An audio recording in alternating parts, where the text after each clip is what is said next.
Hi guys, welcome back to our channel. So ಇವತ್ತು weather ತುಂಬ ಚೆನ್ನಾಗಿತ್ತು ಅಂತ ಸ್ವಲ್ಪ ಹೊರಗಡೆ ಹೋಗಿ ತಾಜಾ ಗಾಳಿ ತಗೊಂಡು ಮನಸ್ಸು ಫ್ರೆಶ್ ಆಗುತ್ತೆ ಅಂತ ನಾವು ಜಾಗಿಂಗ್ನ ಸ್ಟಾರ್ಟ್ ಮಾಡಿದ್ವಿ. ಇದು ನಮ್ಮ ಮನೆ ಹಿಂದ್ಗಡೆ ಇರೋ ಟ್ರೆಕ್ ಲೈನು. ಇಲ್ಲಿ ಲಕ್ಸಂಬರ್ಗಲ್ಲಿ ಈ ಥರ ನಿಮಗೆ ತುಂಬಾ ಟ್ರೆಕ್ ಪಾತ್ ಸಿಗುತ್ತೆ. ಇಲ್ಲಿ Luxembourg actually it's famous for trek paths. So border ಹತ್ರ ಅಥವಾ ಎಲ್ಲ ಏರಿಯಾದಲ್ಲೂ ಈ ಥರ ಒಂದು ಜಾಗ್ ಮಾಡಿ ಟ್ರೆಕ್ ಪಾತ್ ಇದ್ದೇ ಸ್ವಲ್ಪ ಇರುತ್ತೆ. ಬ್ರೇಕ್ ತೊಗೊತಾ ಇದ್ದೀವಿ. ಸೊ ಬ್ರೇಕಲ್ಲಿ ಒಂದು ಫನ್ ಆಗಿ ಮಾಡಿಸ್ತಾ ಇರಬೇಕು, ಇಲ್ಲಾಂದರೆ ನನ್ನ ಮಗನಿಗೆ ಬೋರ್ ಆಗಿಬಿಡುತ್ತೆ. ಪ್ರತಿ ಸಲ ಏನು ಮಾಡಲಿ ಅಂತ ಹಾಡು ಹೇಳ್ತಾ ಇರ್ತಾನೆ. ಸೊ ಅದಕ್ಕೆ ಅವನಿಗೆ ಏನಾದರೂ ಒಂದು ಮಾಡಿಸ್ತಾ ಇರಬೇಕು, ಹುಳ ತೋರಿಸ್ತಾ ಇರಬೇಕು, ಏನಾದರೂ ಒಂದು ಸೊ ಹುಳ ತೋರಿಸೋದು, ಗಿಡ ತೋರಿಸೋದು, ಒಟ್ಟು ನಮ್ಮ ತಲೆ ಮಾತ್ರ ರುಬ್ತಾ ಇರಬೇಕು. ಆವಾಗ ಅವನ ತಲೆ ತಣ್ಣಗಿರುತ್ತೆ ಅಲ್ವಾ ನವನೀತ್?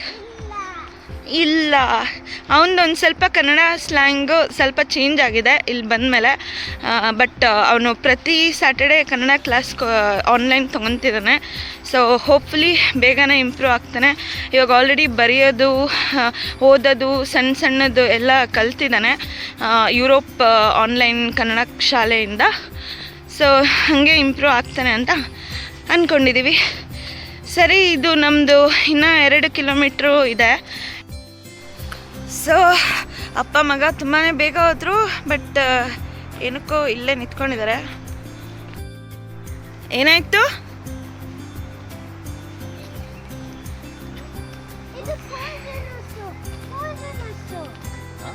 ಏನಾಯ್ತು ನವನೀತ್? ಏನದು? ಏಯ್, ಅದೇನು ಪಾಯ್ಸನ್ ಅಲ್ಲ ನಾವು, ಇದು ಬ್ರಾಕೆಟ್ ಫಂಗಸ್ ಅಂತಾರೆ. This is the most common white fungus ಇಲ್ಲಿ ಸಿಗೋದ್ರಲ್ಲಿ. ಇದು ಯಾವಾಗಲೂ ಡೆಡ್ ಟ್ರೀ ಮೇಲೆ ಬೆಳೆಯುತ್ತೆ. ಇದು ಪಾಯ್ಸನಸ್ ಅಲ್ಲ, ಆರಾಮಾಗಿ ಮುಟ್ಬೋದು, ಏನು ಬೇಕಾದ್ರೂ ಮಾಡ್ಬೋದು. It's not poisonous. Bracket fungi ಹೇಳ. ಅಂದರೆ ಸುಮ್ಮನೆ ಹಂಗೆ ಬೆಳೆಯುತ್ತಾ ಏನು? ಡೆಡ್ ಟ್ರೀ ಮೇಲೆ ಬೆಳೆಯುತ್ತೆ ಅದು. ನೋಡಿ ಅವ್ನ ಹಲ್ಲು ನೋಡಿ, ಹಲ್ಲೇ ಮುರಿದೋಗ್ಬಿಡಿದೆ ಬೆಳೆದ.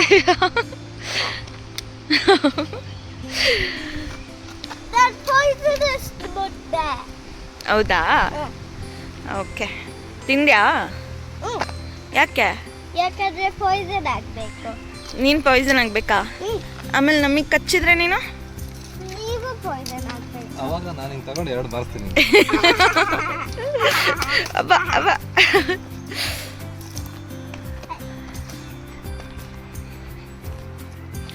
ಹಿಂಗೆ ಹೋಗ್ತಾ ಇದ್ದೀವಿ, ಮಧ್ಯ ಬ್ರೇಕ್ ತೊಗೊಂಡು. ಏನಕ್ಕೆ ಅಂದರೆ ನವನೀತಂಗೆ ಬ್ರೇಕ್ ಬೇಕು, ನವನೀತ್ಕಿನ್ನ ಜಾಸ್ತಿ ನನಗೆ ಬ್ರೇಕ್ ಬೇಕು. ಸೊ ಅದಕ್ಕೆ ನನ್ನ ಗಂಡಂಗೆ ನಮ್ಮ ಜೊತೆ ಜಾಗಿಂಗ್ ಬರೋಕ್ಕೆ ಇಷ್ಟ ಆಗಲ್ಲ. ಅವ್ರು ಒಂದೇ ಸ್ಟ್ರೆಚ್ಚಲ್ಲಿ ಮಾಡಬೇಕು, ಮಧ್ಯೆ ಬ್ರೇಕ್ ತೊಗೊತೀವಿ. ಬಟ್ ಏನು ಮಾಡೋಕ್ಕಾಗಲ್ಲ, ಕಟ್ಕೊಂಡ್ಮೇಲೆ ಅನುಭವಿಸ್ಲೇಬೇಕು ಅಲ್ವಾ ಗೈಸ್? ನವನೀತ್ ಬಾ, ಅಂಬರೀಷ್ ಥರ ವಾಕ್ ಮಾಡು. ಹಾಂ,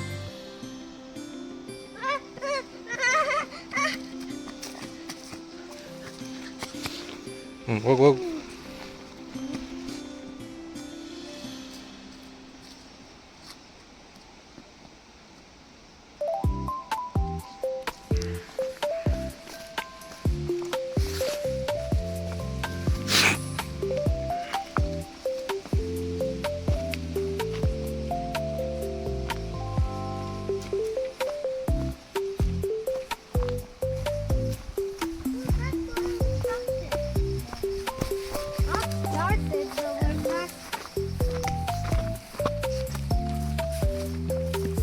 ಇಲ್ಲಿ ನೋಡಿ, ನೀರು ಮಳೆ ಬಂದರೆ ಜೋರಾಗಿ ನೀರು ಹೋಗಕ್ಕೆ ಮಾಡಿದ್ದಾರೆ.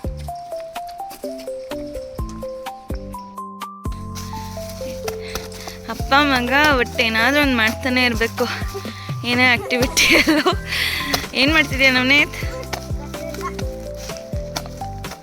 Tell me. Then why are you kicking it? Then why are you kicking it? What do you mean? Hi hi, welcome back to our channel. ಇವತ್ತು ಜಿಮ್ಗೆ ಹೋಗೋಣ ಜೊತೆಗೆ ಅಂತ ಅಂದ್ಕೊಂಡಿದ್ದೀವಿ. ಏನಕ್ಕೆ ನವನೀತ್ ಪ್ಲೇ ಡೇಟ್ಗೆ ಹೋಗಿದ್ದಾನೆ. ಇಲ್ಲಿ ಅದು ಕಲ್ಚರ್ ಇದೆ, ಫ್ರೆಂಡ್ಸ್ ಸೇರಿಕೊಂಡು ಹೋದರೆ ಪ್ಲೇ ಡೇಟ್ ಅಂತ. ಸೊ ಇದು ಒಳ್ಳೆ ಆಪ್ಷನ್ ಇತ್ತು, ಜೊತೆಗೆ ಹೋಗೋಣ ಇವತ್ತು ಜಿಮ್ಗೆ ಅಂತ ಹೊರಟಿದ್ದೀವಿ. ಸೊ ಜಿಮ್ ಹೆಂಗಿರುತ್ತೆ ಅಂತ ಸ್ವಲ್ಪ ಗ್ಲಿಮ್ಸ್ ತೋರಿಸ್ತೀನಿ ಅಷ್ಟೇ. ನಾನು ಫುಲ್ ಶೂಟ್ ಮಾಡೋಕ್ಕಾಗಲ್ಲ, ಬಟ್ ಸ್ವಲ್ಪ ಗ್ಲಿಮ್ಸ್ ನಿಮಗೋಸ್ಕರ ಇಲ್ಲಿ ಹೆಂಗಿರುತ್ತೆ ಜಿಮ್ಮು ಅಂತ ತೋರಿಸ್ತೀನಿ. ಅದ್ರದ್ದೇನು ಪ್ರಾಬ್ಲಮ್ ಇಲ್ಲ. ಅಲ್ಲದೆ ಇಲ್ಲೆಲ್ಲರೂ ತುಂಬ ಮನೆಯಲ್ಲೇ ಮಾಡ್ತಾರೆ, ಜಾಗಿಂಗು ವಾಕಿಂಗು ಯುರೋಪಲ್ಲಿ ಕಾಮನ್ನು. ಸೊ ಜಿಮ್ಗೆ ಬರೋರು ಕಡಿಮೆ, ಬಟ್ ಆದ್ರೂ ತುಂಬ ಜನ ಇರ್ತಾರೆ. ಸೊ ಮೇ ಬಿ ಎಲ್ಲರೂ ನಮ್ಮ ಥರನೇ ಎಕ್ಸ್ಪರ್ಟ್ಸ್ ಅನಿಸುತ್ತೆ. ಸೊ ಅದೇ ಇವಾಗ ನಾವು ಜಿಮ್ಗೆ ಹೋಗುವ. ಆಮೇಲೆ ನೀವು ಅಂದ್ಕೋಬೇಡಿ ನಾವು ಒಬ್ಬರು ಫುಲ್ ಫಿಟ್ನೆಸ್ ಆ ಥರ ಅಂತ. ನಾನು ಅಷ್ಟೊಂದಿಲ್ಲ, ನನ್ನ ಗಂಡ ಯಾವಾಗಲೂ ಹೇಳ್ಕೊಂಡು ಹೋಗ್ತಾನೆ. ಸೊ ಬಟ್ ಅಟ್ಲೀಸ್ಟ್ ಸ್ವಲ್ಪನಾದರೂ ಹೆಲ್ತ್ ಕಾನ್ಷಿಯಸ್ ಇರಲಿ ಅಂತ ಮಾಡ್ತಾಯಿದ್ದೀವಿ. ಓಕೆ, ನಿಮಗೆ ಜಿಮ್ಮಲ್ಲಿ ತೋರಿಸ್ತೀನಿ. ಅಲ್ಲಿವರೆಗೂ ನೀವು ಬೇಕಾದರೆ ಸ್ವಲ್ಪ ರೂಟ್ನ ಎಂಜಾಯ್ ಮಾಡ್ಬೋದು. ನಾನು ನಿಮಗೆ ರೂಟ್ ತೋರಿಸ್ತೀನಿ. ಜಿಮ್ಮಿಗೆ ಬಂದ್ವಿ. ಇಲ್ಲಿ ನೋಡ್ರಿ, ಕಾರ್ ಎಷ್ಟು ಸಕ್ಕತ್ತಾಗಿದೆ, ಸೂಪರ್ ಆಗಿದೆ ಅಲ್ವಾ? ಸೊ ಗೈಸ್, ಇದು ನಮ್ಮದು ಜಿಮ್ಮು ಬೇಸಿಕ್ ಫಿಟ್ ಅಂತ. ಸೊ ಇವಾಗ ನಾವು ಪಾರ್ಕ್ ಮಾಡಿ ಒಳಗೆ ಹೋಗುವ. ಸೊ ಗೈಸ್, ಇದು ಜಿಮ್ಮು. ಇವಾಗ ನಾವು ಇಲ್ಲಿ ಸ್ಕ್ಯಾನರ್ ಇರುತ್ತೆ, ಇದನ್ನು ಸ್ಕ್ಯಾನ್ ಮಾಡಬೇಕು. ಇದು ಪ್ರತಿ ಸೆಷನ್ನು ಪ್ರತಿ ಎಂಟ್ರಿಗೂ ಚೇಂಜ್ ಆಗ್ತಾ ಇರುತ್ತೆ QR ಕೋಡು. ಸೊ ಇಲ್ಲಿ ಯಾರು ಎಂಟ್ರಿ ಎಕ್ಸಿಟ್ ಥರ ಯಾರು ಗೈಡ್ ಇರಲ್ಲ, ನಾವೇ ಈ ಥರ QR ಕೋಡ್ ಮಾಡ್ಕೋಬೇಕು, ರಿಜಿಸ್ಟರ್ ಮಾಡಿಕೊಂಡು. ಸೊ ಎಂಟ್ರಿ ಎಕ್ಸಿಟ್ ಒಬ್ಬರಿಗೆ ಒಂದು QR ಕೋಡು, ಅದು ಪ್ರತಿ ಸಲ ಚೇಂಜ್ ಆಗ್ತಾ ಇರುತ್ತೆ. ಸೊ ಜಿಮ್ ಈ ಥರ ಇದೆ, ಈ ಥರ ಎಂಟ್ರಿ. ಇವಾಗ ನಾನು ಎಂಟ್ರಿ ಮಾಡಿ ನಿಮಗೆ ತೋರಿಸ್ತೀನಿ. ಸೊ ಗೈಸ್, ಇದೊಂದು ವರ್ಕೌಟ್ ಮಿಷಿನು. ನಾವು ಮನೇಲೆಲ್ಲ ಅವಾಗ ರುಬ್ತಿದ್ವಲ್ಲ ಚಟ್ನಿನ, ಸೊ ಇವಾಗ ಒಂದು ಮಿಷಿನೇ ಬಂದಿದೆ ಕೈ ಶೋಲ್ಡರ್ಗೆ. ಸೊ ಅದನ್ನು ಮಾಡ್ತಾ ಇದ್ದಾರೆ ನಮ್ಮ ಜೀವನ್ ಅವರು.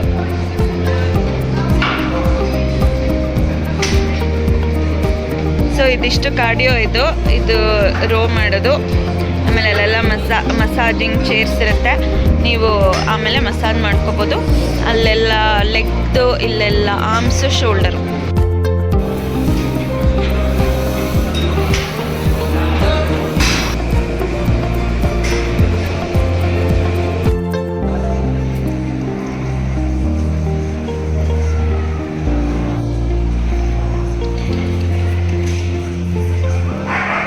ಸೊ ನಾವು ಸಂಜೆ ಲಕ್ಸಂಬರ್ಗಲ್ಲಿ ನಡೀತಾ ಇದ್ದಿದ್ದು ಇಂಟರ್ನ್ಯಾಷನಲ್ ಡಾಗ್ ಶೋಗೆ ಹೋಗಿದ್ವಿ. ಸೊ ತುಂಬಾ ಸುಂದರವಾಗಿ ನಡೆಸ್ಕೊಟ್ರು ಇವೆಂಟ್ನ. ಇಲ್ಲಿ ಸುಮಾರು ಒಂದು 3000 ನಾಯಿಗಳು ಪಾರ್ಟಿಸಿಪೇಟ್ ಮಾಡಿದ್ರು. ಸೊ ವಿವಿಧ ಜಾತಿಯ ನಾಯಿಗಳು ನಾವು ನೋಡ್ಬೋದಾಗಿತ್ತು ಒಂದು ಜಾಗದಲ್ಲಿ. ಸೊ ಡಾಗ್ ಡ್ಯಾನ್ಸು ಅಥವಾ ಲೈವ್ ಪ್ರದರ್ಶನ, ಲೈಕ್ ಜಂಪಿಂಗು, ಸೊ ಆ ಥರ ಏನಾದರೂ ಒಂದು ಕಾರ್ಯಕ್ರಮ ಇತ್ತು. ಸೊ ನಾನು ಎಸ್ಪೆಷಲಿ ಇಷ್ಟೊಂದು ವೆರೈಟಿ ಬ್ರೀಡಲ್ಲಿರೋ ಬ್ರೀಡ್ ಡಾಗ್ಸ್, ಅಷ್ಟು ಕ್ಯೂಟ್ ಆಗಿರೋವು, ಆಮೇಲೆ ಅಷ್ಟು ಡಿಫ್ರೆಂಟ್ ಏಜ್ ಸ್ಟೈಲು, ಅವ್ರು ಮಾಡ್ತಾ ಇದ್ದಿದ್ದು ಒಂದೊಂದು ಆ್ಯಕ್ಷನ್ ಕೂಡ ತುಂಬಾ ಸೊಗಸವಾಗಿತ್ತು. We really enjoyed a lot. So ಇದು ಮುಗಿಸ್ಕೊಂಡು ನಾವು ಮನೆಗೆ ಹೋದ್ವಿ. So please enjoy all vlog and thank you for everyone to support. Please keep supporting and like, share and subscribe. Thank you so much. Take care.